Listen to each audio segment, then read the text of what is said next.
Hey guys, tonight we're floating far beneath the waves where the water is warm like soup, the coral hums like an old lullaby, and somewhere, just beyond a curtain of drifting kelp, there's a sleepy little bakery run by a mermaid with flour on her nose. She's yawning as she unlocks the jellyfish lanterns and shakes out the rugs made of sea moss. It smells faintly of sugar kelp, toasted sea grain, and cinnamon bubbles. You probably won't survive this. So, before you get comfortable, take a moment to like the video and subscribe, but only if you genuinely enjoy what I do here. Feel free to comment where you're listening from and what time it is there. There's always room in the bakery for one more. Now, dim the lights. Maybe turn on a fan for that soft background hum, and let's ease into tonight's journey together. The bakery is quiet before the current wakes up. You hover just outside the entrance, unsure if you're allowed in this early, but a flickering bubble sign that reads open-ish drifts upward from a sea urchin mailbox. Encouraged, you part the kelp curtain and slip inside. The mermaid, her scales the shade of sea glass left too long in the sun, smiles sleepily and waves you in with a flour-dusted fin. Her name, according to a faded name tag sewn onto a starfish apron, is Marentha, though everyone just calls her Mar. She's yawning into a sea sponge and mumbling something about yeast and not again with the exploding brioche. You look around. The place feels like a dream forgotten halfway through breakfast. The shelves are scallop-shaped, holding loaves of bread shaped like spiraling conch shells and cookies the color of coral blush. Overhead, tiny barnacle sconces glow dimly, exhaling a gentle, warm light. An octopus mop lazily swishes itself across the floor, grumbling. I wasn't expecting company this early, Mara says. But if you don't mind the pre-dawn dough stirring, you're welcome to float around. Just don't touch the proofing seaweed. It's very temperamental today. You nod, drifting gently past a counter that smells like caramelized plankton and sleepy dreams. In the corner, a chalkboard menu lists sleepy delights like drift loaf, served warm with kelp jelly, moonberry crumb cakes, seafoam macarons, contains actual foam, no refunds. Night buns, not actually buns, more like philosophical muffins. You reach out toward a sample tray and a polite eel dressed as a maitre hisses. Those are decorative. You retract your hand and give the eel a sleepy nod of respect. Mare ties up her hair with a string of pearls and begins singing gently to the dough.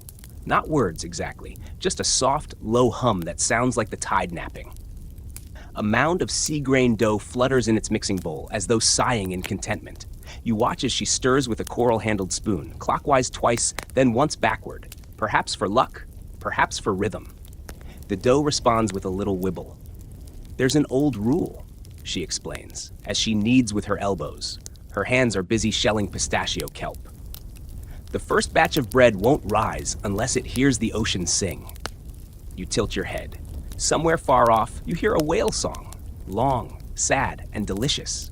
The bowl begins to jiggle. You feel that? She whispers, eyes sparkling. That's the yeast getting excited.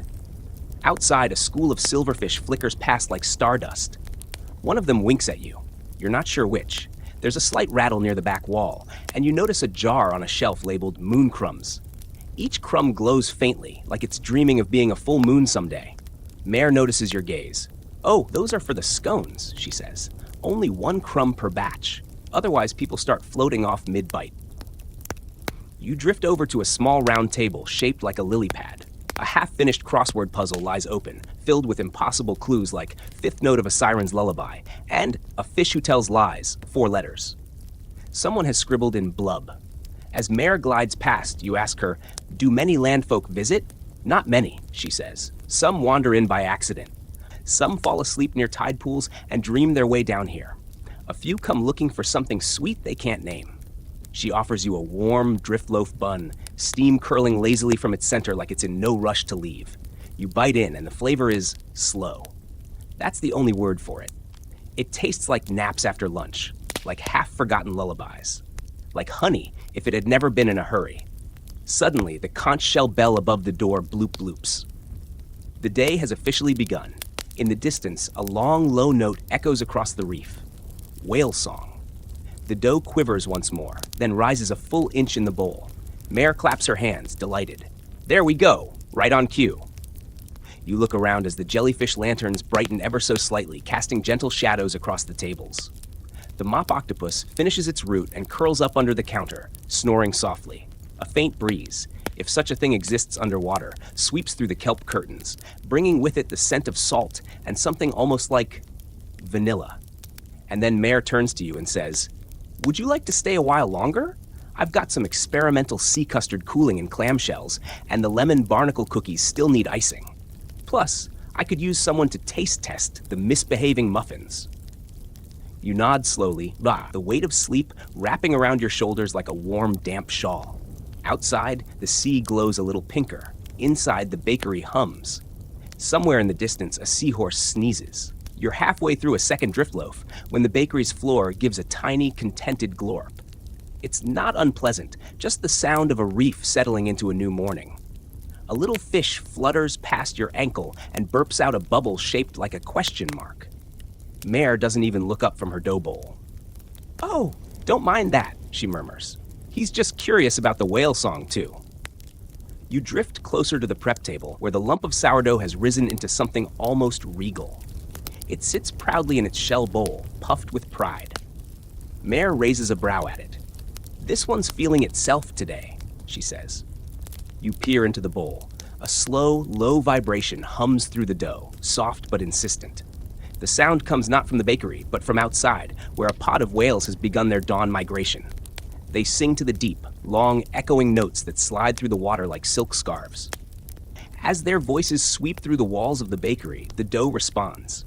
Each note causes it to twitch, rise, or wiggle just slightly. Mare hums along in harmony, her voice weaving delicately between the whale's lower notes. "The sourdough knows when the whales are near," she says. "Some loaves swell with joy, others melt into gooey sorrow. This one likes to dance." And dance it does. The dough lifts at the edges, rises again, and forms a series of lazy spirals. You're almost certain you see a smile form across its surface, but it could have been a trick of the light. Mare sprinkles it with crushed pearl salt. Just a pinch, or it starts composing its own sea shanties. "We had a batch last week that wouldn't stop rhyming."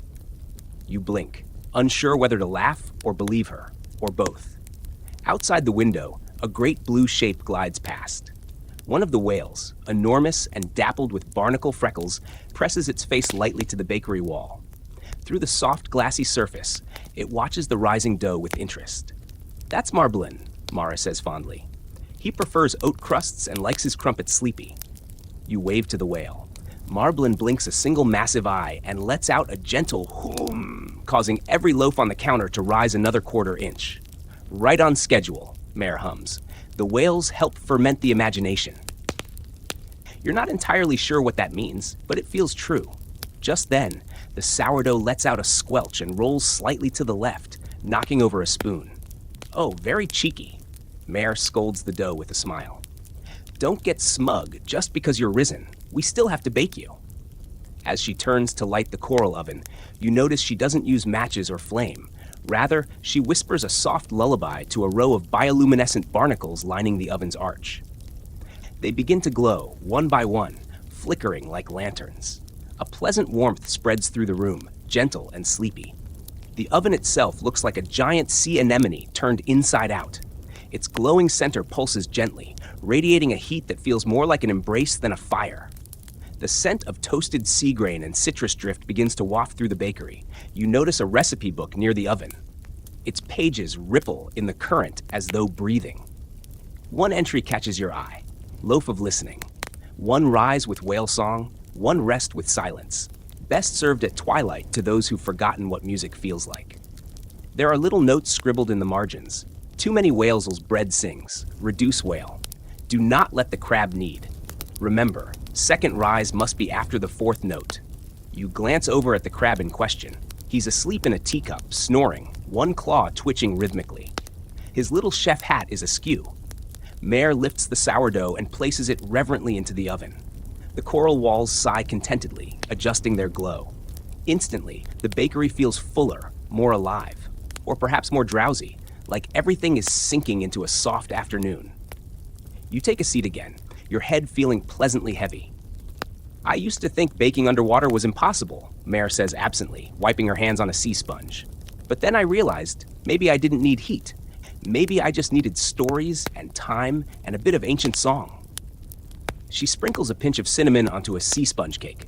People forget that whales were the first bakers, before the seas had maps, before coral had names. They used to hum recipes into the currents, and the currents remembered. You nod slowly. Of course they did. Outside, another whale passes. A smaller one, its back speckled with glowing lichen. It sings a single note, a high, wistful one. And the dough in the oven wiggles again, this time with what you can only describe as shy happiness. Mare peers through the oven window. He's fluffing up nicely, she murmurs. This batch might dream itself into a poem. You ask her what that means. Oh, she shrugs. Sometimes the crust tells riddles when you cut it. One time, a loaf told a sea sprite her own future. Mostly they just mutter about soft butter. You lean back, lulled by the warm light and the muffled music from outside. Somewhere, a bubble bursts into confetti. A tray of cinnamon sea buns floats by on a kelp string, cooled and ready. Mare plucks one and offers it to you. It's dusted with sugar salt and radiates something like comfort. As you chew slowly, she returns to the dough book. Her finger drifts down a new recipe. Focaccia of forgetting. Do not bake twice. Do not share with lovers. Best served in solitude with drifting thoughts and strong tea. She closes the book with a sigh and looks at you. Would you like to help with the next batch? She asks. We'll need to catch the last of the whale notes before noon. After that, the dough just turns into daydreams. You nod, still chewing. Outside, the sea glows slightly gold. Inside, the scent of rising bread lingers in the water, thick as sleep. And from the oven, a soft, buttery murmur says, "Spread me gently." You blink. Did it just... Mare winks at you. It's a talkative loaf. By the time you've licked the last cinnamon grains from your fingers, the oven lets out a warm humph, like a coral cat yawning. Mare perks up, ears twitching under her pearled head wrap. "Oh, he's done," she says, gliding over. "Let's hope he's cooled his ego along with his crust." She dons a pair of kelp-woven mitts, still damp from the rinse bucket, and reaches into the oven. What emerges is not so much a loaf as it is a moment. It glows faintly golden, soft at the edges, crust lightly dusted in something that smells like warm secrets and driftwood tea. The loaf sighs as it's set on the counter, literally sighs, like it's relieved to be out of the heat. "Beautiful," Mare says, eyes sparkling. "Golden-bellied and singing in 3 notes, just the way I like my sourdough." You peer closer. The crust has formed little ridges that resemble wave patterns, and there's one spiral near the middle that looks suspiciously like a sleeping otter. As you stare, a puff of flour lifts gently off the loaf, forming the vague shape of a sea turtle before dissolving. "Some say if you see a turtle in the crust," Mara whispers, "you'll find your way home by moonlight, but only if you weren't looking for it." You murmur something appreciative, unsure whether it's a proverb or a prank. "Let's share it," she says, slicing the loaf with a knife shaped like a flattened narwhal tusk. The crust gives way with a soft crunch, just enough sound to feel real, not enough to wake you. The inside is airy, marbled with subtle streaks of sky blue and dusk gray, as if the bread had napped inside a cloud and brought pieces back. She hands you a slice on a scallop plate. It's warm and sweet and slightly salty.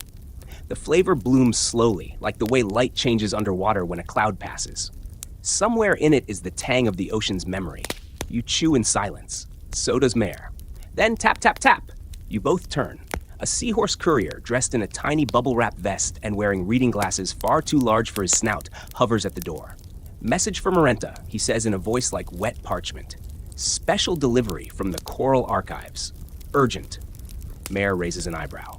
"Urgent from the archives? That's like saying a sea cucumber is in a hurry." The courier shrugs and unspools a scroll from inside a waterproof pouch strapped to his tail. Mare receives it with a sigh and reads quickly, her lips pressed together thoughtfully. "Well," she says, folding the scroll, "that changes nothing and everything." You glance up from your second slice. "They've found it," she explains, almost to herself. "The original recipe for the lunar brioche." You blink. "The what?" She taps her chin. It was thought to be a myth, a recipe lost when the deep library flooded centuries ago. Said to be the fluffiest bread ever dreamed, so soft it sings lullabies to itself when cooling. You pause. "Is that safe?" She grins. "Oh no, definitely not. Lunar brioche is highly unstable if handled incorrectly. There are legends of it rising in someone's arms and floating them to the ceiling for 3 hours. You nod slowly, trying to picture that. So are you going to try it? I must, Mare says with a glint in her eye. But not alone. I'll need a whisker from a dreaming narwhal, powdered starlight, and possibly a spoon of forgotten sugar. She looks at you. You in? You smile. Obviously, the moment you nod, the lights in the bakery shift. A jellyfish lantern turns a deeper blue. The floor feels a little more quest-like. Somewhere in the back, a conch horn blows one long, sleepy note. The recipe scroll unfurls again, of its own accord. You both peer at the looping, bubbly script. Lunar brioche for dreamers and fools. Ingredients: 1 egg sung to by a selkie, 1 cup moon-touched flour, 3 teaspoons of patience, freshly harvested, forgotten sugar, a gift not stolen, a memory of starlight, 1 whisper from a narwhal while dreaming. You look at Mare. Where do we even start? She taps the word forgotten sugar. That one we can find, she says. There's an old sweet reef not far from here. No one remembers why it grows sugar. That's exactly what makes it perfect. She disappears into the pantry and emerges with a traveling bag, woven seaweed, stitched with tide snail buttons, and a second, smaller pouch that jingles softly. For bartering, she explains. The sweet reef's guardian won't take coin. He prefers riddles, memories, or excellent crumbs. You gather your things, though you don't remember bringing any, and follow her out. The kelp curtain parts, revealing a glittering path of crushed pearl sand, winding through coral and sea fennel. Before you float out, Mare turns and claps once. The bakery shutters its own windows, extinguishes its lanterns, and gives one last stretch, like a jellyfish curling into a nap. You've never seen sugar like this, she says as you begin your slow drift into the reef. Above you, the whales sing a low, hopeful note. And far ahead, just beyond a cluster of spiraling anemones, something twinkles like a smile. You drift behind Mare as she hums a lazy tune that loops in and out of harmony with the sea itself. The currents here are gentler than sleep, weaving through coral like a slow exhale. As you leave the bakery's cove, the water around you shifts hue, pale turquoise giving way to the dusty lavender glow of the drifting groves. Careful, Mare murmurs. The sugar reef's closed now. Don't think too hard. It makes the sweetness go bitter. You don't ask what that means. It feels like the kind of advice best obeyed without question, like never wink at a jelly eel, or don't name your tea leaves. The path narrows between 2 spires of coral, each shaped like a frozen burst of laughter. You recognize them somehow, even though you've never been here. Mare stops just beyond them. Here we are. The sweet reef isn't big, exactly. It's more like a memory you forgot to water. Nestled in a sunken hollow, it sways gently in an invisible current. The stalks look like thick strands of spun glass, candy-colored and shimmering with a soft inner light. Each puffball-shaped bloom at the top carries sugar crystals like morning frost. The air, or water, it's hard to tell down here, smells of burnt vanilla, citrus zest, and something like joy steeped overnight. Mare kneels beside one of the stalks, brushing her fingers over a bloom. It jingles faintly, like laughter caught in a bottle. Don't pluck, not yet. You nod, still absorbing the strangeness of it all. And then you hear a scritch behind you. Turning slowly, you spot the reef's guardian, a pufferfish with a monocle, an embroidered vest, and an extremely serious expression. He hovers before you with a clipboard made of pressed shell and a quill fashioned from sea urchin spine. State your intention, he says primly, puffing just slightly larger. Mare bows her head. We seek forgotten sugar, good sir. The pufferfish eyes her, then squints at you. Payment must be made. Mare reaches into her pouch and pulls out a tiny glass jar. Inside it, a single crumb of bread glowing faintly. Yesterday's perfect crust, she says. Still warm, slightly cheeky, and never once fell apart when spread. The pufferfish eyes it for a long moment, tapping his chin with the quill. Then, slowly, he nods. Acceptable, he declares. But one riddle must still be answered. You groan, softly. Mare just smiles. The pufferfish clears his throat and recites, I sleep with no pillow, dream without eyes. My stories are tides, my tongue never lies. What am I? Mare doesn't answer. She turns to you, eyebrows raised. Your turn. You blink. It feels like something just stirred in your memory, a feeling more than a thought. The ocean, you say, unsure until you hear it aloud. It's the ocean. The pufferfish nods, unpuffing slightly. Correct. One bloom is yours. He gestures to the reef, which twinkles in response. Mare chooses carefully. A single bloom tinged in soft gold. She snaps it gently from its stalk, and the sugar crystals fall into her waiting jar with the soft clink of forgotten lullabies. The moment the bloom detaches, the reef begins to hum, a soft, sleepy tune with no clear beginning. You feel your limbs get heavier. Time feels optional. "We should go," Mare says, gently corking the jar. "Too long here, and you might start thinking you're a sweet root." The pufferfish tips his monocle politely. "Mind your memories," he calls after you as you drift away. You glance back once, and the reef seems farther already, swaying softly in a rhythm you can no longer follow. Mare tucks the jar safely into her pack. "Well done," she says. "That was the hardest one to get." "What about the narwhal whisper?" you ask. She winces slightly. "We'll improvise." You want to ask what that means, but just then, a lazy swirl of bubbles floats up in front of you, shaped like an arrow pointing left. "Shortcut," Mare says brightly. You follow her into a narrow trench that winds like a thought you only half finished. Bioluminescent moss flickers along the walls. Something brushes past your ankle, giggling. When you emerge, it's into a tiny cove where gravity seems to have stopped caring. Kelp hangs sideways. Pebbles float in little orbits. And in the middle, snoring softly, is a narwhal. Not just any narwhal, a dreaming narwhal. He's curled like a crescent moon, drifting in a ring of slow-turning fish. His horn sparkles faintly with constellations that haven't happened yet. Mare nods. "Perfect. Now we wait for the whisper." You float beside her in silence. The narwhal mumbles something in his sleep, too quiet to understand. Then again, still too soft. And then, "Shh," Mare whispers. "There it is." The narwhal exhales. A single bubble escapes his nostril, floats up and bursts silently. You hear something. Not a word, not a sound, a feeling. Like the exact moment you forget why you entered a room, only to remember and forget again at the same time. Like hearing your name called underwater, only no one said it. "That's it," Mare breathes, eyes wide. The whisper. She opens a vial, and somehow, impossibly, it catches what can't be caught. You're still not sure it happened. Mare puts the vial away, reverent. The narwhal twitches once and begins to snore again, this time to a different rhythm, one that reminds you of bakery ovens and flowery dreams. "I'm starting to think," you say quietly, "that the ocean wants us to bake this bread." Mare nods. "The ocean wants stories. It always has. We're just the spatulas." You begin the float back. Somewhere along the way, Mare hums again, and the current hums back. And through the water, trailing behind you, a small curious dolphin shadows your path. It wears a lopsided hat made from kelp and seems to be taking notes. You don't question it. You return to the bakery just as the light begins to shift. A warm, drowsy violet spreading through the water like someone spilling lavender tea into the sky. It's not sunset exactly, but it feels like it should be. The bakery, somehow, is already awake. The windows blink open one by one, sea glass shutters fluttering like eyelids stretching after a nap.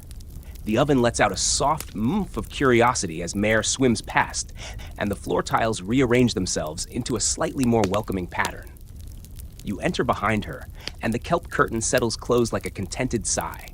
"Well," Mare says, shaking out her hair and unrolling the scroll again, "we have the forgotten sugar, the dreaming narwhal whisper, though that one's still trying to understand itself. And now we need." She taps a line with her coral pink fingernail. "One egg sung to by a selkie." You glance at her. "That's a real thing?" Mare smirks. "Almost everything is, if you ask the right tide." She rummages through a drawer and pulls out a small orb-shaped bell on a chain of braided tide ribbon. She gives it one ping and the sound echoes oddly. Not loud, just deep, like a memory bouncing back from a well. You hear a distant whoop followed by something that sounds like a sneeze underwater. Mare grins. "That should do it. Let's hope she's not mid-song." 15 seconds later, the kelp curtain whooshes open and in glides a selkie. Long dark hair trailing behind her like seaweed silk, freckles dotting her shoulders like barnacle constellations. She's wearing a waterproof smock and carrying a basket of sea thistle greens. "Sorry I'm late," she says, breathless. "A kelp harpist was trying to serenade a squid, and I had to referee." Mare hugs her warmly. "This is Shella. She's the best voice in the bay." Shella bows to you, smiling with her entire face. "You must be the Sioux Dreamer." You start to protest, but stop. It feels accurate. "We're making lunar brioche," Mar explains. Shella gasps and clutches her heart like someone offered her a poem and a puppy. You're not joking? Mare shakes her head solemnly. We found the recipe. Shella's eyes fill with awe. You'll need the right egg. Not just any will do. I'll fetch one from my sister's clutch. She's been humming to them in lullabies for 3 tides straight. She glides away as quickly as she arrived, leaving behind a trail of shimmering notes that hang in the air like bubble letters. One of them spells soon. You watch it fade. You and Mare wait in companionable silence. She starts grinding the starlight dust with a spiral stone mortar. It crackles faintly, each grain singing a different note. Do you think it'll work, you ask? Mare doesn't look up. Lunar brioche isn't about working. It's about becoming. Before you can ask what that means, Shella returns, beaming. In her hands, cradled in kelp fiber moss, is an egg the size of a cantaloupe. Its surface shifts slowly, sometimes pale blue, sometimes moon-glow gold. When she hums near it, the egg glows softly in response. It's still listening, she says. It's a good one. She places it gently in the nest-like bowl on Mara's prep table. Mare bows slightly, thanks her, and places a small honey-drop cake in her palm as thanks. Shella pops it into her mouth, lets out a dreamy sigh, and vanishes with a trailing note of doo behind the curtain. Ready? Mare asks you, hands poised over the scroll. You nod. She begins. First, the starlight dust, sprinkled with care into a bowl that looks suspiciously like it once held mermaid tears, but in a good way. Second, the flour, moon-touched and faintly humming. It smells like moonstone bread and dreams left on windowsills. Then, the narwhal whisper, uncorked with reverence, swirled through the flour until the dough begins to shimmer slightly. Next, the forgotten sugar. Mare dips in a spoon made of memory wood and lets it snow gently across the surface. The dough sighs. You crack the selkie egg. Inside is not just yolk, it's light. Warm, pulsing light that pours like honeyed moonshine. The instant it hits the mix, the ingredients bloom. The bowl glows softly from within. The dough starts to rise before Mara even stirs. Too eager, she says, laughing gently. Easy now. She folds the dough with slow circular movements, humming under her breath. Her song is wordless, but it feels like something you once heard in a dream where you were flying with wings made of bread crust. Now, she says, we let it proof. How long, you ask? She shrugs. Time doesn't behave when lunar ingredients are involved. Could be 10 minutes. Could be until you forgive someone you forgot you were mad at. The proofing bowl, a round clamshell lined with whisper linen, rocks gently on its own, tucking the dough into a warm nap. You sit across from Mare. The bakery dims a little. Not dark, just cozy. Some say, she murmurs, that if this bread is baked just right, you can hear your truest wish inside the crust crackle. You glance toward the clamshell. It's beginning to rise, slowly, like a memory surfacing through syrup. You both wait in stillness. And far above, outside the bakery's sleepy shell, the moon begins to sink into the sea, softly, gently, as if peeking in for a taste. The dough sighs again. Not metaphorically, actually sighs.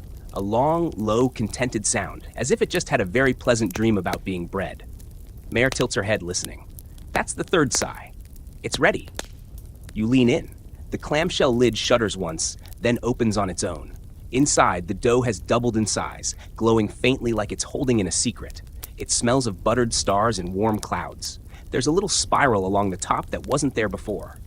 Mare lifts the dough gently. It's feather-light, yet oddly heavy with something else. Gravity? Magic? Responsibility? Shaping time, she says, placing it on the floured counter. We'll braid it into 3 strands, one for dreamers, one for drifters, and one for the forgotten. You hesitate. Which one are we? She winks. You'll see. You knead alongside her, each fold like folding a thought you didn't know you'd had. The dough gives just enough resistance, like it wants to be shaped, but only if you ask nicely. Mare murmurs to it now and then, and once you think it murmurs back. She splits it into 3 glowing ropes, lays them side by side. Left over middle, she instructs, then right under left. No, wait. Other way. This braid wants to go counter-whim. You let her guide your hands. The braid forms slowly, curling like a sea serpent napping on a warm rock. When it's done, she slides it onto a baking stone made from an old piece of moon crater. We bake under the hearth light, she says, but only after offering it something to listen to. You blink. The bread has ears? Not ears, she replies, but longing. Bread is always listening for stories it could have been part of.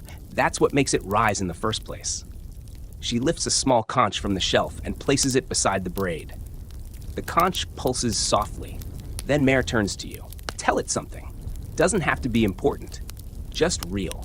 You think for a moment, then you say, I once tried to grow a pear tree in a glass bottle. I was 7. It didn't work, but I sang to it every day. The conch glows faintly. The bread twitches just once. Mare nods. Perfect. She slides the braid into the hearth, where the heat glows not orange or red, but a gentle periwinkle. The flames dance without sound, except for the faintest whisper pop of dough reacting to warmth. The oven lets out a happy snore. And now, the waiting. Mare brews tea in a coral kettle using steam pulled from the vents beneath the bakery's floor. You sit on the porch together. Yes, the bakery has a porch, watching tiny lanternfish drift past like sleepy stars. She hands you a mug shaped like a sleeping seal. The tea inside smells of toasted sea oats and elderflower. Legend says, Mare begins softly, that the first mermaid baker was actually the moon's shadow. You raise an eyebrow. That sounds extremely untrue. Probably, she grins, but it's a comforting lie, the best kind. You sip your tea. Warmth spreads through you in slow spirals. Somewhere behind you, the bread makes a gentle crackle sigh. Mare continues. She lived alone at the bottom of a trench, so deep even the whales sent postcards instead of visiting. One day, she found a loaf of bread in her dream and decided to recreate it in real life. Took her 63 tries. The 63rd one woke up singing. You nod thoughtfully. What happened to her? No one knows. Some say she became the trench. Some say she still bakes, but only for those who need to remember something they forgot before they were born. A silence passes between you. Then, ding. The oven chimes. Not a mechanical sound. More like a tuning fork and a lullaby had a polite conversation and agreed to be finished. You rush inside. Mare's already at the hearth, oven mitts shaped like sea lions on her hands. She pulls out the braid. And oh, it is golden beyond golden. The crust shimmers faintly. Each ridge of the braid carries a scent you don't quite recognize, but it makes you feel nostalgic for something that never happened. She places it on a shell platter. And for a moment, both of you just look. Then she tears off a piece. Steam unfurls like a tiny aurora. It hums softly. Mare leans in close. I hear snow falling on velvet and someone laughing gently in their sleep. She hands it to you. You tear off a bit and chew thoughtfully. You hear a memory. Not yours, but you understand it all the same. A fox wearing mittens skating on frozen moonlight. A grandmother squid teaching lullabies to clams. A bedtime story told in a language made entirely of yawns. You smile. Mare places the rest of the braid under a bell jar made of blown ice kelp. It's done, she says. But she doesn't sound finished. You watch her roll the scroll back up. There's still writing on it. What's next, you ask? She peers at the next ingredient. Her face lights up. Oh, well, that's new. You lean over her shoulder. It says, 1 spoonful of storm, tamed by laughter. You glance at Mare, and just then, a faint rumble sounds in the distance, a giggling thunder, soft but persistent. She grins. Looks like we're going out again. You step outside the bakery again, this time with the braid resting behind you like a finished poem. And the ocean feels different. The water is still clear and gentle, but there's a charge now, like the sea is holding its breath. A warm hush settles over everything, the kind that comes before a good laugh or a small miracle. Far in the distance, through layers of misty coral and drifting sea moss, you hear the faintest giggle. Then another, followed by a tiny, bashful rumble, as if thunder had just told a shy joke. Mare squints upward toward the distant shimmer of the surface. Storm giggles, she says. That's promising. You follow her toward it, swimming past sleepy sea turtles playing slow-motion tag, a choir of barnacles humming lullabies to a dozing whale statue, and a school of fish doing synchronized napping in geometric formation. The storm will be hiding, Mare explains, because laughter is fragile in the water. We'll have to coax it out. How? By being ridiculous. You hesitate. I'm not very good at that. Mare smiles. Everyone is. You just have to be willing to look silly in front of the sea. You arrive at what looks like a crumbling coliseum made of jellyfish domes and sponge bricks. A single anemone guard dozes at the gate, wearing a hat that says security occasionally. Inside, the coliseum is empty, except for a small storm cloud floating in the center. It's barely the size of a crab trap. puffed up, stormy gray, and trembling slightly like it knows it shouldn't be here but couldn't resist. It giggles again, and a spark zips out of it like a hiccup made of lightning. Mare whispers, "That's a stormlet. Very rare. Very ticklish." You approach slowly. The stormlet shivers. Then it lets out a miniature grumble snort and tries to dart away.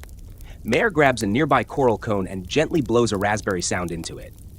The stormlet freezes. It emits a confused humph and bounces once in place. Then Mare flails her arms wildly like an octopus with hiccups. "Bloop," she shouts. "Snizzle snort. Bellyfish who has the giggle wish." You stare. Then, against all laws of dignity, you join her. You float upside down and spin like a confused jelly bean. You chant, "Laughter faster, stormy master," while wiggling your eyebrows. You try to do a somersault and bump into a sponge. The stormlet wobbles, eyes wide. Then it lets out a long, wheezy hee-hee that makes your ears tickle. It begins to spin, tiny sparks fizzing out with each chuckle. A sudden whoosh of soft wind spirals through the Colosseum. The jellyfish domes pulse happily. The anemone at the gate claps in its sleep. Mare holds out a teaspoon carved from driftwood and whispers, "Now." You swim forward carefully and dip the spoon into the spinning stormlet. It doesn't resist. In fact, it leans in, giggling softly as it condenses just enough for you to scoop. The spoon fills with a swirl of silvery mist, crackling gently like a campfire made of clouds. You cap it with a bubble cork and tuck it into Mars' pouch. "That," she says, "was almost too easy." You glance up. The stormlet is curling itself into a nap now, already dozing off in midair, trailing miniature sheep-shaped sparks. As you leave, the Colosseum starts softly playing a lullaby made of echoes and forgotten applause. One of the sponge bricks waves goodbye. On the swim back, Mare explains. A spoonful of storm, tamed by laughter, is a crucial ingredient for anything meant to lift the spirit. It adds whimsy to dough and lightness to heavy hearts. Sounds powerful, you say. It is, she replies. Too much, and everything floats away. Too little, and the taste falls flat. Back at the bakery, the braid is still resting under the glass dome, warm and faintly humming. It smells more alive than ever. Mare places the storm spoon next to the scroll. It wiggles slightly in anticipation. What's next, you ask? She unrolls the parchment again. Her eyes go wide. Huh, she says. You peer over her shoulder. The next line reads, "One secret kept for 1,000 years. You glance at Mare. Do you have one of those lying around? She laughs. I might, but first, I have to remember where I forgot it. She heads to the back of the bakery, rummaging behind flour sacks and sleep sprinklers, pulling open drawers shaped like sea slugs, opening boxes filled with yawn jars and whisper crumbs. Finally, from beneath a sleeping cupboard, she pulls out a small velvet pouch. This, she says softly, hasn't been opened in, well, I can't say. That's the point. She sets it gently on the table. You lean in. Can we? No, she says. It's a secret. You use it, but you never peek. But how will we know it's real? She smiles faintly. You'll feel the forgetting. And you do.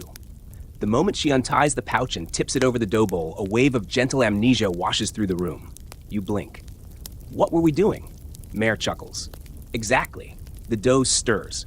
A swirl forms at the center, shaped like a question mark made of warm wind. Mare nods. It's ready for the next stage. Outside, the sea grows softer. A pod of sleepy dolphins passes by, each one wearing a bow tie made of foam. And far, far in the distance, something ancient shifts. Something that remembers. The bakery smells richer now, like history steeped in honey and folded into flour. You swear the walls are humming, not loudly, just enough to let you know they're paying attention. Mare ties up the velvet pouch again and gently places it in a drawer labeled "Do Not Open Unless You've Forgotten Why." You're about to ask what comes next, but the scroll unrolls itself. The ink glows faintly, as if shyly excited. The next line appears. A pinch of time from a clock that ran backward. Mare raises her eyebrows. Ah, the clock shell. You tilt your head. The what? She doesn't explain, just beckons. You follow her through a narrow tunnel at the back of the bakery, past glowing lichen and giggling salt crystals that ping like xylophones underfoot. Eventually, the tunnel opens into a small grotto lit entirely by a spiral-shaped coral chandelier that appears to be dripping starlight. At the center stands a pedestal. On it rests a single object, a large conch shell with intricate silver inlays and numbers spiraling inward, all of them backward. It ticks. Not forward. Not backward, really. Sideways, like it's trying to decide what kind of day it wants to be. Mare says, this belonged to the time fisher. She used to fish lost minutes out of the sea and sell them to poets. Poets, you echo. They never paid, of course, Mare sighs, too busy weeping into tea. You approach the shell. Every tick feels like a memory unhappening, like birthdays celebrated before the person was born, like the smell of cookies before the recipe existed. A kind of wistful magic hums through the air, soft but undeniable. Mare reaches into her pocket and pulls out a pair of tweezers shaped like tiny sea dragons. Time is delicate, she whispers. You don't take it. You borrow the part that already wants to leave. She holds the tweezers out to you. You hesitate. What if I mess it up? Mare smiles. Then we'll just have to make a cake out of consequences. You step forward. You focus. The shell lets out a gentle chime, like a glass bell sneezing politely, and one silver tick floats up from its spiral. You catch it. It's a single grain of shimmer. Not sand, not light. Something in between. You can almost hear it whispering to itself. Mare guides your hand back to the bakery, where the dough waits patiently in its bowl, like an old friend napping under a quilt of flour. You sprinkle the shimmer into it. The dough reacts, not dramatically, but with a subtle settling, like it just remembered something it didn't know it had forgotten. A kind of peace radiates outward, soft and slow. That was time, Mare says, the good kind, the kind that lingers just long enough for a second cup of tea. She looks at the scroll again. A new line appears, written in sleepier script than before. Stir gently with a spoon carved from a sigh. You don't even ask. Mare walks over to a drawer labeled Exhalations, categorized, and rummages through a collection of spoons. Some are made of mist, others of barely there breeze.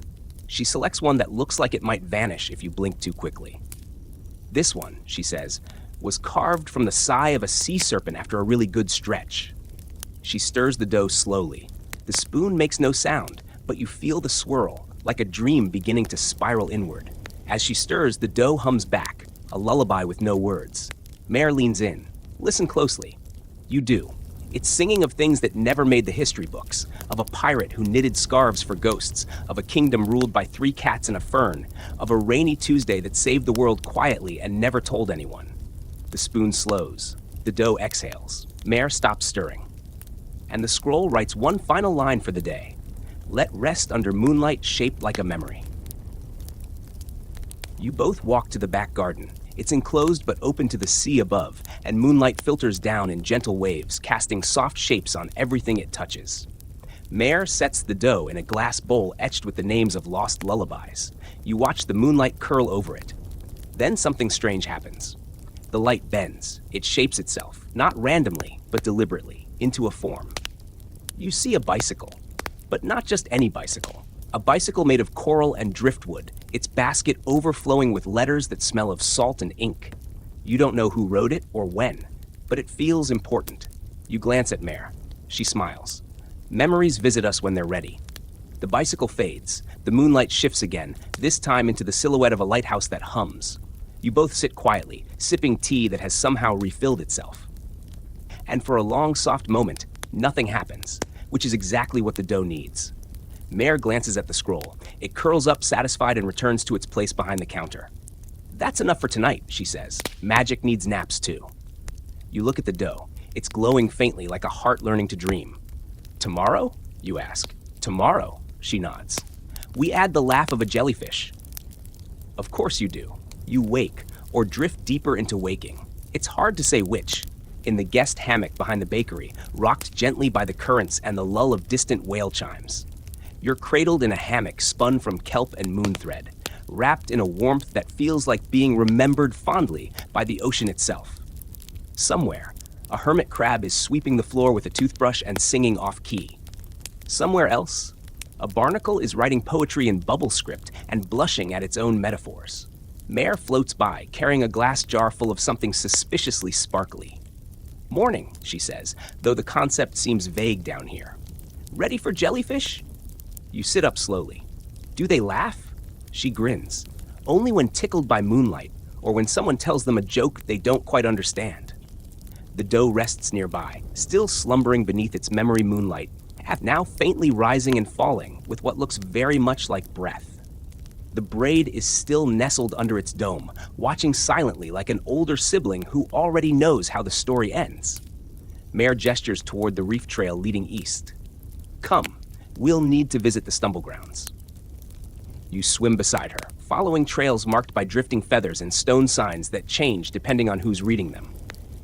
The water feels fizzy here, charged with something not unlike pre-laughter.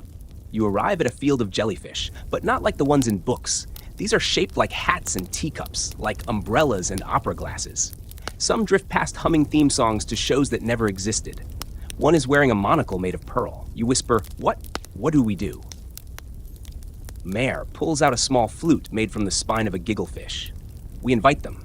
She plays a few soft, wobbly notes. The sound is not beautiful exactly, but it is funny. The jellyfish begin to float toward you, drawn by curiosity or confusion. One of them, shaped like a squashy crown, bobs close to you. You feel a buzz, not electric but emotional, like a chuckle forming in your gut, then migrating into your chest, then blooming outward in your ears. It laughs. Not a sound, a vibration, a sudden pulse that makes the water taste like something silly, something joyful. Others join in. Soon, a dozen jellyfish are chuckling in their own way, tiny waves of mirth passing through the reef like tickled seaweed. Mare takes out a dream catcher woven from sleep thistle and lets it drift among them. It begins to fill, not visibly, but energetically. The kind of fullness you get when someone laughs at your worst pun. The kind that leaves behind warm fuzzies with no known source. When it's gently thrumming, Mare pulls it back. She tucks it into a pouch shaped like a question mark and nods. That should be enough jelly laugh to rise the dough. You both head back through a tunnel that briefly turns upside down, passing a cave where forgotten birthdays dance slowly with shadow puppets. Back at the bakery, the dough is still resting under the memory moonlight. Mare lifts the bowl, spins it once counterclockwise, because tradition, and gently waves the dream catcher over it. You feel the dough respond, not by moving, but by lightening, as though it no longer remembers its own weight. It gives a small gloob. Mare tastes the air. It's ready to be braided. You both roll up your sleeves, hers embroidered with falling stars, yours borrowed from a sleepy sea goat who runs a secondhand cloak shop, and begin to shape the dough. It's not like normal braiding. This dough has opinions. You move gently, letting it guide you. It stretches where it wants to remember something and curls in when it needs comfort. Eventually, together, you weave it into a 7-strand twist. It hums in F major and smells faintly of childhood nostalgia. Mare places it beside the original braid. The old one watches, quietly amused. And then, only then, do you notice the difference. The original braid is heavy with history. Beautiful, yes, but dense, final. The new one, it breathes. It holds space. It has not yet decided what kind of comfort it wants to be. And that, Mar says, is the secret.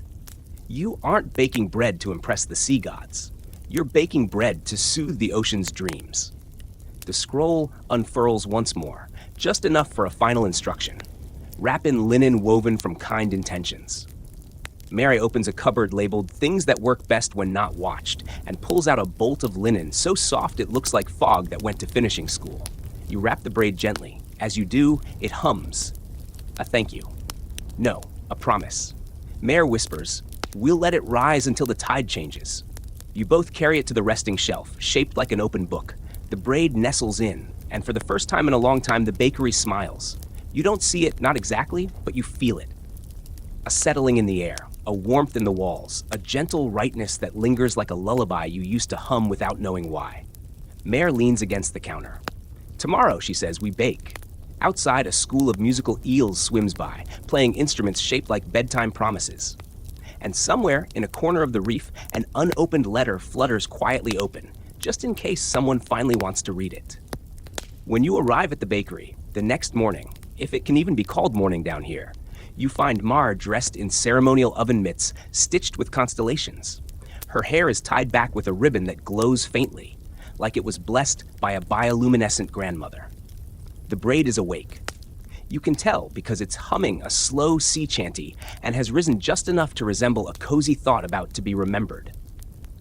It's no longer just dough. It's intention, invitation, and breakfast. Mare bows to it. You do the same. Today, she says, we bake for the dreaming ones.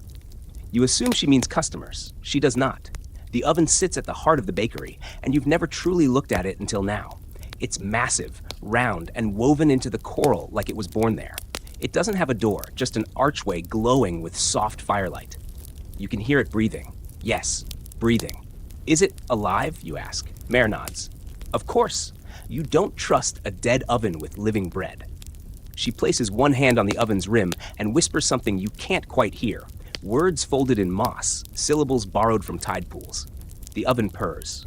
From a nearby shelf, she retrieves a jar labeled, "Wishes Never Sent, Edible."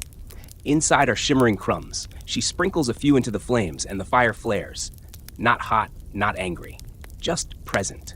The kind of warmth you'd expect from a hug that doesn't need explanation. It likes to know the bread has hope baked in, Mara explains. Together, you lift the dough. It stretches slightly in your hands, as if giving a sleepy yawn. Then, with great ceremony and exactly one jellyfish giggle from the corner, you place it in the oven. The bakery holds its breath. Time does something odd again. It folds inward. Minutes stack sideways like mismatched tea saucers. You sit by the counter, sipping sea thistle tea and listening to the oven's stories. Because yes, apparently, it mumbles in its sleep.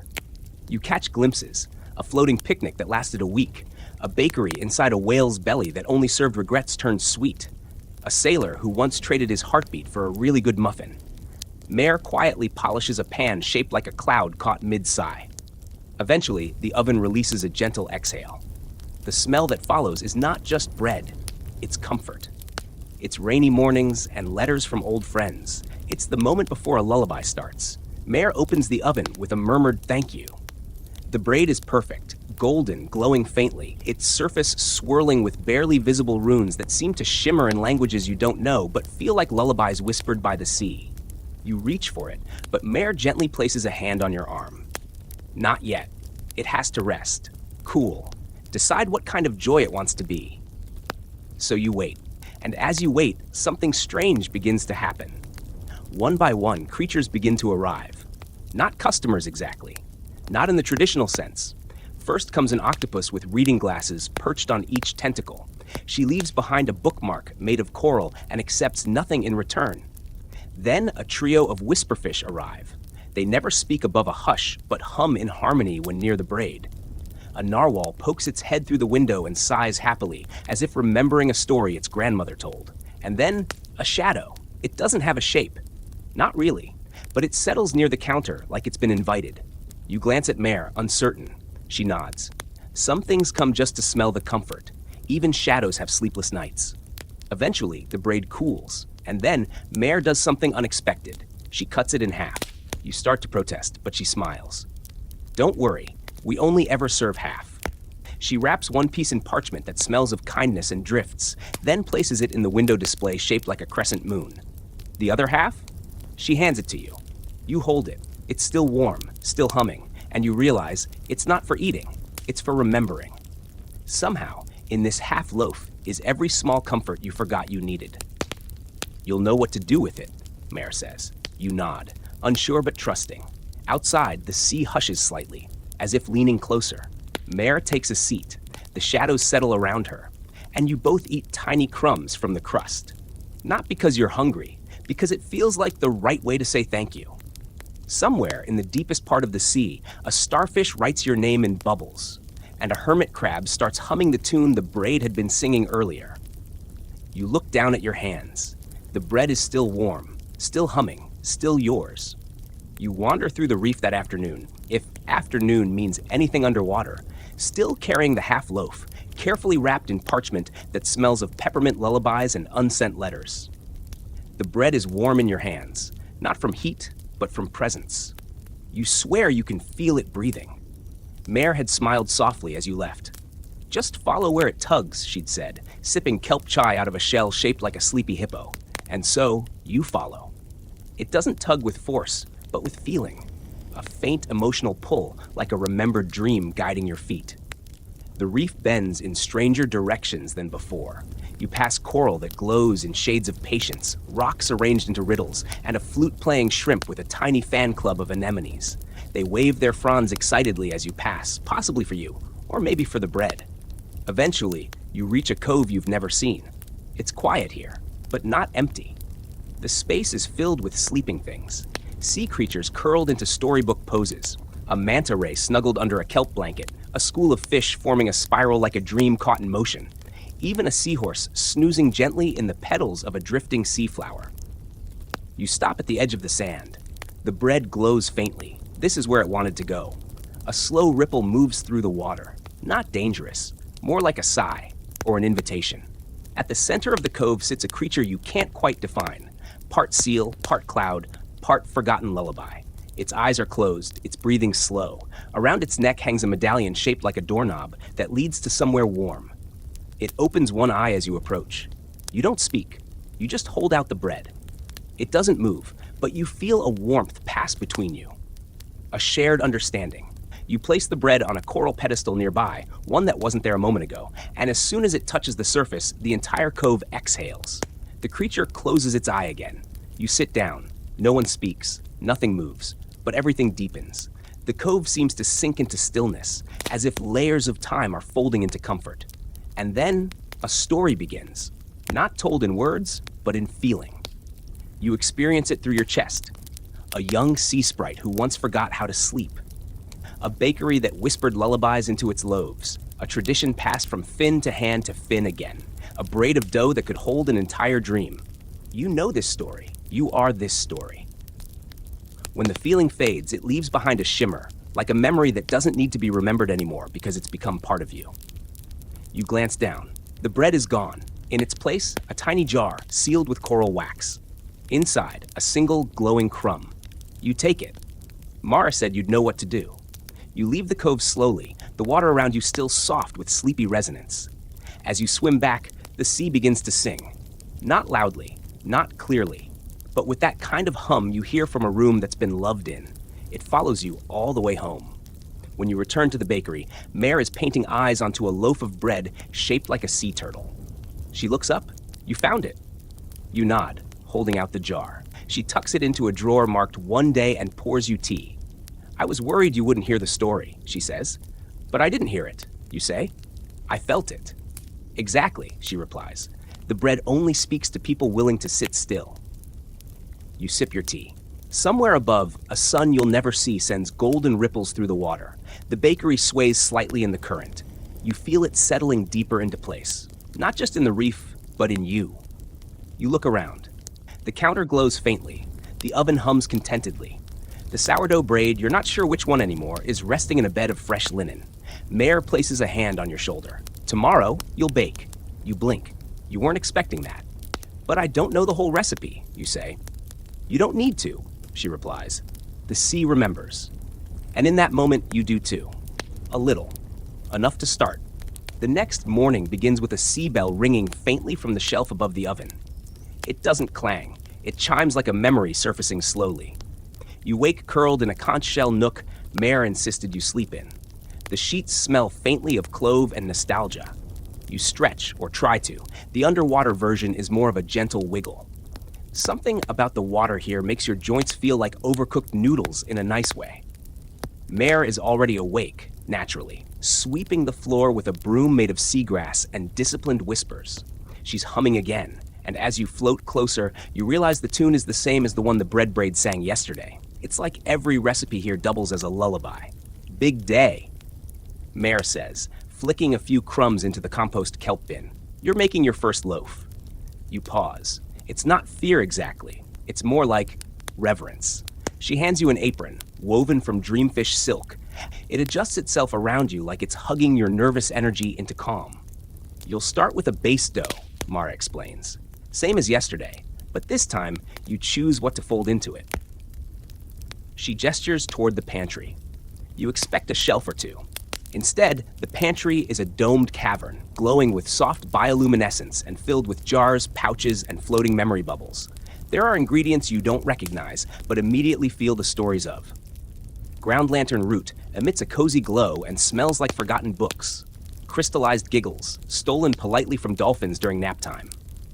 Marzipan moons, not shaped like moons, but by them. Old apologies, gently folded into powdered sugar and forgiveness. You reach for a vial labeled Whim of the West Current. It fizzes when you open it, releasing a bubble that pops with a sound like a child's sigh. Into the dough it goes. Next, you sprinkle in 3 flakes of something labeled unsent compliments. They shimmer slightly, like bashful praise. Mare watches quietly, hands tucked into her sleeves like a content librarian. You knead. It takes time. The dough resists at first, not stubbornly, but like it wants to know you better before it yields. You have to tell it a story, Mare whispers. So you do. You whisper the first memory that comes to mind, a sleepy afternoon when you floated in a tide pool and forgot what day it was. You talk about the way the sun looked when filtered through seafoam, how the crabs waved like tiny philosophers, and how a starfish dozed on your arm like a soft, briny cat. The dough relaxes. You shape it into a spiral. Not perfect, but true. Mare nods. Into the oven. You glance at the breathing oven. It watches you now. Patient. Ancient. Hungry for kindness. You place your spiral inside, murmuring a quiet please that doesn't need to be heard. The oven exhales, and the baking begins. While you wait, Mare pulls out a box labeled "In Case of First Loaf." Inside is a tea set made of mother of pearl and mischief. She pours you a cup of something that tastes like courage mixed with chamomile. You'll be surprised, she says. At what? She grins. At who shows up. A minute later, the bell over the door rings. No one's there. Then again, the air feels fuller. A hermit crab scuttles in with a pebble balanced on its back. It leaves the pebble on the step like an offering. A trail of bubbles follows, and you swear one of them whispers your name. Then, from outside, comes the familiar sound of fins against coral. Gentle, polite. The sea creatures arrive, but this time, they look at you. One by one, they approach your counter, eyeing the oven, the parchment, and you. The narwhal pokes his head in again, but this time, he winks. A group of whisperfish hum in your direction. Mare leans against the wall, arms crossed, smiling quietly. You peek at the oven. It glows gently. When it opens, the scent is unlike anything you've smelled. A warm mix of wonder, memory, and that first perfect nap you ever took. The spiral loaf is golden, still steaming, humming a tune you recognize as your own heartbeat at rest. You place it on the counter. The first customer is the same shadow from before. It glides forward, pausing only to gently place a single seashell beside the loaf. Then it nods and drifts out. You wrap slices carefully, tucking them into pouches made of moonleaf. Each one hums faintly, like it's trying to sing goodnight. By the end of the day, however time is measured here, your loaf is gone. Mare claps once. You're officially a baker. You stare at your empty tray. But I only made 1 loaf. She smiles. One's all you need when it's made right. The oven glows. The counter shines. The shadows yawn happily in the corners. You sit beside Mar and sip one last cup of tea. You feel full, not in the stomach, in the heart. That night, or what passes for night in this part of the sea, you can't sleep. Not because you're worried, not because you're restless, but because your thoughts feel soft and buoyant, like driftwood trying to remember where it came from. You float in your shell bed, watching tiny bioluminescent flakes dance in the current above you. They flicker like shy stars. A few even form shapes, a spoon, a spiral, a sleepy otter in a blanket of kelp. The bakery hums quietly. It doesn't sleep either. You slip out of bed, barefoot and slow, and glide past the oven, past the stacked jars and sleepy mixing bowls, out the round back door where the sea darkens into velvet blue mystery. And there, you see her, the moonfish. She hasn't visited in days. But tonight, she's circling the bakery in wide loops, leaving behind a trail of gentle phosphorescence like someone slowly unspooling a dream. You swim toward her. She pauses, mid-circle, and turns her great, shining eye toward you. It isn't cold or wise, just curious. You remember Mar saying something days ago. Some say the moon grants wishes here, but only the ones you're brave enough to whisper underwater. So you whisper, not a wish for riches or knowledge or even more bread, just, I hope I'm doing okay. The moonfish blinks once, slowly, and then she dips forward, brushing your forehead with the softest part of her fin. It doesn't answer your question, but it doesn't need to. You feel steadier. She glides away, taking the glimmering trail with her. You return inside. Mare is there, sitting at the counter in her oversized robe stitched with snail shell buttons and sea fern cuffs. I used to whisper to her too, she says without looking up. Did she answer? She listened. That was enough. You sit beside her. She offers you a mug of sleepy root milk. It tastes like moss and marshmallows if both had lullabies baked in. Mare pulls a thick notebook from under the counter. Its cover is made of pressed sea petals and bits of driftwood. Across the front is a single embossed phrase: "The Boring Myths Ledger." You tilt your head. What is it? She opens it. Inside, recipe notes, weather reports, mostly mildly swirly, customer comments. Bread was nice, 4 snoozes out of 5, and beneath it all, stories. Page after page of tiny crooked handwriting detailing the sleepy legends of the deep. The bakery has always been part bakery, part library, Mara says. People forget stories if no one bothers to bake them.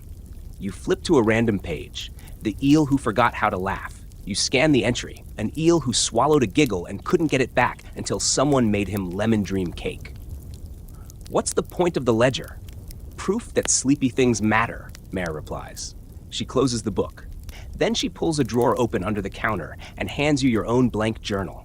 It's smaller, made of something that feels like salted velvet and smells like damp parchment. It's time you start recording your own myths, she says. You hold it carefully. I don't know what mine are yet. Mare shrugs. That's why you write them, one crumb at a time. You tuck the journal into your apron. Then something flickers at the corner of the bakery. The window. You glance over. There's someone or something just outside. You rise to look. A shadowy figure, not frightening but familiar. You step closer, pressing your palm to the glass. The shape mirrors it. You can't see its face, but you feel something warm in your chest. Recognition. And then, before you can speak, the figure drifts upward and out of sight. Gone. You turn to Mare. She nods toward the parchment scraps. Time to add your first myth. You sit down and write. The shadow returned to the sea one night, just to make sure I was still here. It didn't knock, didn't ask anything, just watched. And I think that counts as love. You set the pen down. Mare smiles. The oven sighs. You feel yourself settling again.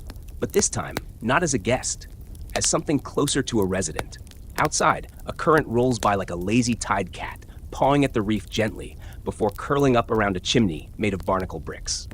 Inside, the bakery breathes. You breathe with it. The days, if they can be called that, drift by like drowsy kelp fronds. You bake, you write, you sip tea. Every hour carries the same soft texture. Nothing pressing, nothing loud. Just a quiet rhythm, like rocking in a hammock made of seaweed and thyme. Each loaf you bake teaches you something new. One day, you fold in laughter borrowed from a giggling dolphin. The bread that emerges makes everyone who eats it snort unexpectedly before drifting off into the gentlest naps imaginable. Another day, you experiment with fermented lull, a strange syrup Mare insists is distilled from unspoken bedtime promises. That loaf doesn't make anyone fall asleep, but it reminds them of sleep, which Mare says is even more powerful. You try a batch shaped like sea urchin puffs, filled with dreams you half remember. They're a bit crumbly, but customers keep saying they taste like something my grandmother used to hum. You're proud of that. One morning, you find Mar at the counter scribbling onto parchment with a stubby ink quill made from an octopus's thank you note. She's writing inventory, though half the items seem made up. Jar of invisible patience, mostly full. Sachet of polite disappointment, do not mix with clove. Unclaimed lullabies, 3 left, don't forget the tags. You sit beside her and start sketching in your little journal. Not words today, just shapes. You draw the outline of the shadow who visited, then the moonfish, then the spiral of your first loaf. Each line settles you. At some point, Mare asks, would you like to deliver a loaf? You blink. Like outside? She nods. Not everyone can come to the bakery. Some need bread brought to them, especially the lonely ones. So you pack a warm loaf into a shell-lined satchel, tie it with a string of sleepy coral, and follow Mar's directions out beyond the usual reef. It's deeper here. Colder, too, but not in a frightening way. More like the cool of bed sheets before you slide beneath them. You reach a bend in the reef where light barely filters.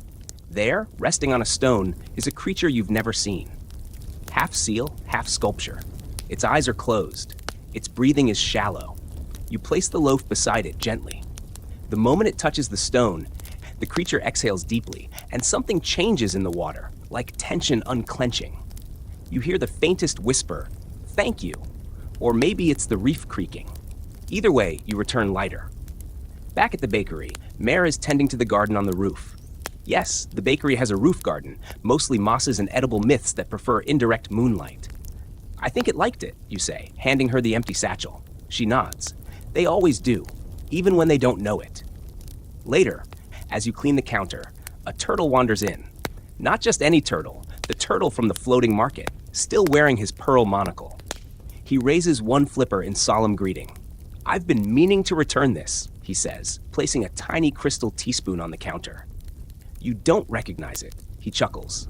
"It belonged to someone who used to forget her dreams. I took it to remind her. I think she remembers now." You nod and wrap him a slice of bread in dream leaf.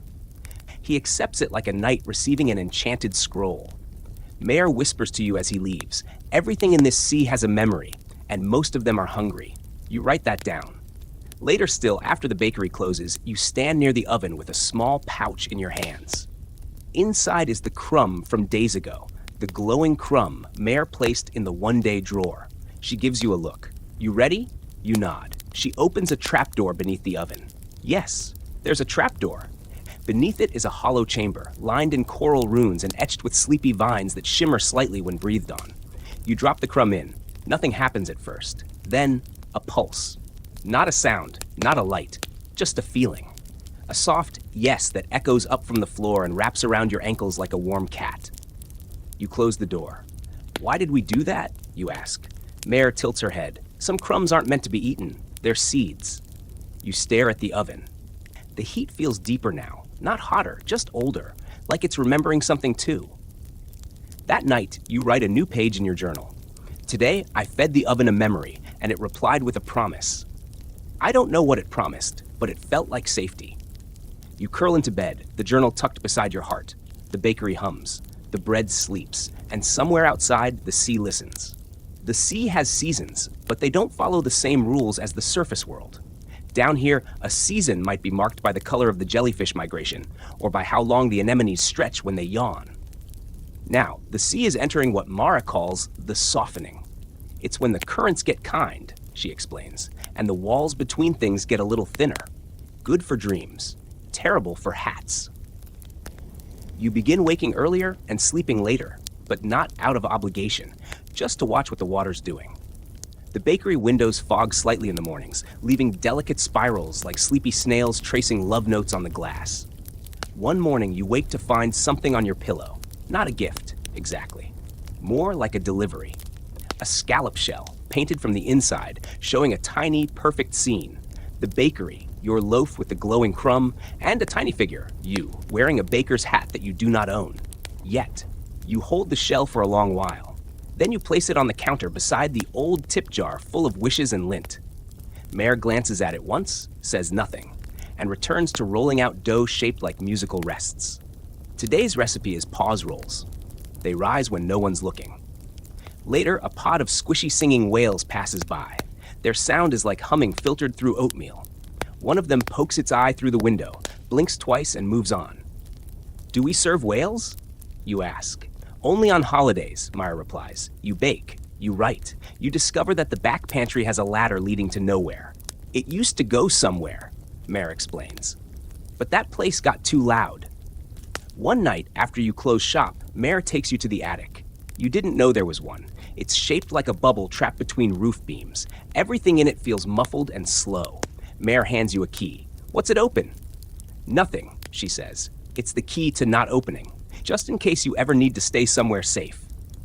You hang it around your neck. It feels heavier than metal and softer than promises. You look around the attic, a chair shaped like a clam, a bookshelf holding only blank books until you open them, and then they're full.